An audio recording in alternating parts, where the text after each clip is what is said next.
If you've been with us for a while, you know that Finding Gold 6 and 7 deals with opals, and Finding Gold 10 and 15 sunstones. At the time we made the opal films, I was questioned, why would you pick up a piece like that? And today I'm going to show you exactly why you want to bring back everything that you see out there in crusted pieces, because we're going to go ahead and tumble these and let you get a look at how they come out. Now, after tumbling for 10 days, the initial tumbling, these come out and look like this. And now you've got a whole lot of opals that are gem quality that you didn't even know you had. And we can just sort through them and look at any particular one. And they're just like the finest that we picked up out there. We've just taken the crust right off of them. And a lot of them are the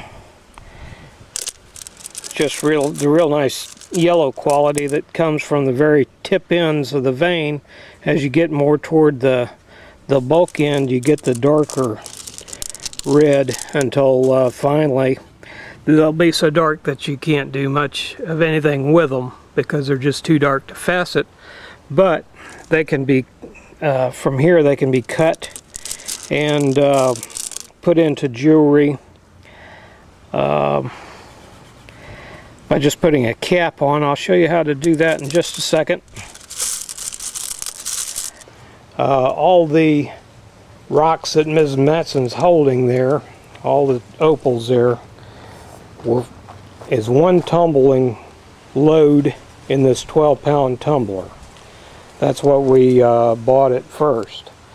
Now, since the tumbler has to be filled 3/4 full, and they have to be the same type of material, you might want to go with the smaller tumbler that we have now, because with these these are 3-pound. 2 of them make 6 pounds, of course.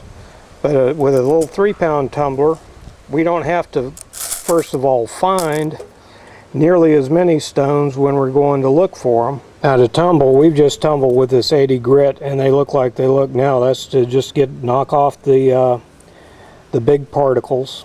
And as you go on down in grits, you're going to go typically 80, 220, 600, and then a polish.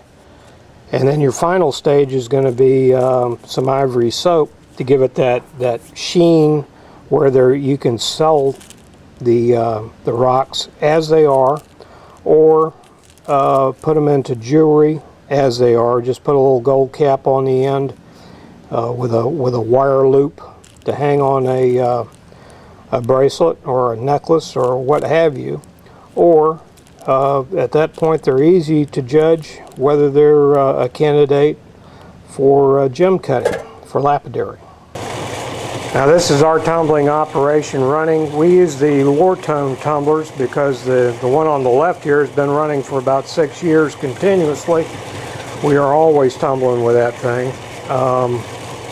The one on the right we've just purchased because you know, it can be a real hassle to find 12 pounds of rock at a crack. When you fill them, you want to fill them 3/4 full, and of course the rest is your water and your grit. I would urge you you can click the link, and there's a couple of tumblers up there you can look at prices, but again, buy them from your local rock shop or your prospecting store if you have one around, because they fight for the 1872 mining law typically and know what's going on with that. And we all need to be up on that sort of thing. Now all the tumbling grits and how to do it A to Z are contained in the Hounds Handbook. And you can get that by clicking the link up at the top there.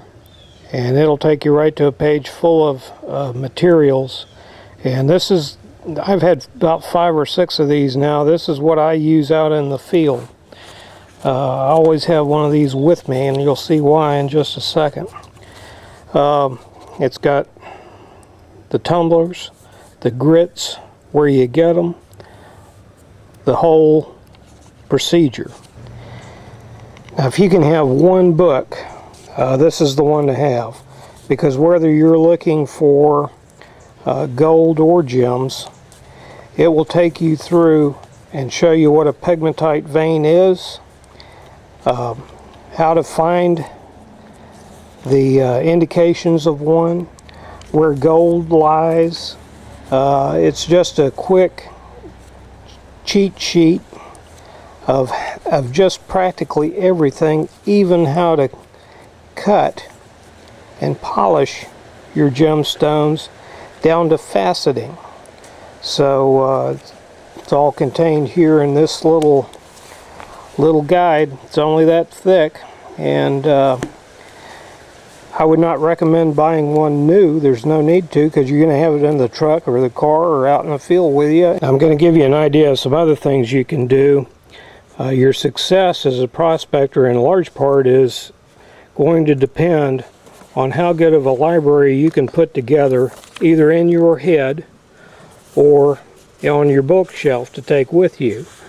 Now, Mrs. Mattson and I, we use this a couple of series. The rock hounding series, and we also use the gem trail series to give us a base idea of where pegmatites, gold, other minerals and metals can be located.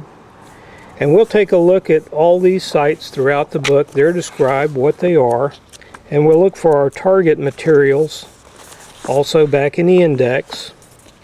And from here, whatever state we're in, we'll look at a roadside geology book. If the geology of the target site, say it's this 131, in one of the gem trails books or the rock hounding books, we can look and see, well, that's all Paleozoic rock, so the chances are that there are other pegmatites or gold bearing areas or whatever the case may be are going to be all along this ridge. Then from there we can go into the Bureau of Land Management and look at the claim situation, see the open claims, the closed claims, the inactive claims, and we know exactly along here where we can go. If it's gold, we're going to be looking for in our situation, to dredge wherever a creek is, and that's how we find our properties. Other series of books that you don't want to overlook are the publications that are put out by the Geological Survey. Now, they're a little more scientific, but you have the same materials contained in them, and in many cases they come down and they'll start looking at the specifics. There's kimberlite, that's diamond carrying material. They'll give you the specific rock that you're looking for, and with no ambiguity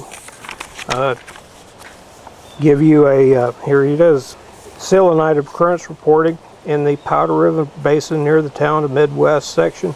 They will clue you right in on where to go for what you're looking for. So to recap, if you click the link up there and take a look at everything, you can read a few pages out of the books. If you have one guide, this is the one I recommend, Out in the Field. That's your field guide for looking for materials. If you're looking for locations, we use these gem trails to lead us to the general areas, and then we can use the geological series to pinpoint outside of the public information that we get in here. An ID book, an excellent one, is simply Simon & Schuster's Mineral Guide, full color, and you can't go wrong with that. And most of these books, there's no need to buy them new. Save yourself some money, just get them used, or check them out in the library if you have to. Do whatever you have to do, but there's a wealth of knowledge here just in these, and there's all the guides and things that are up there, I have either looked at or I will look at them as they become available. A lot of them aren't available right now, but I've got them up there because at some point I want to read them myself. So good luck to you, and good luck with your prospect.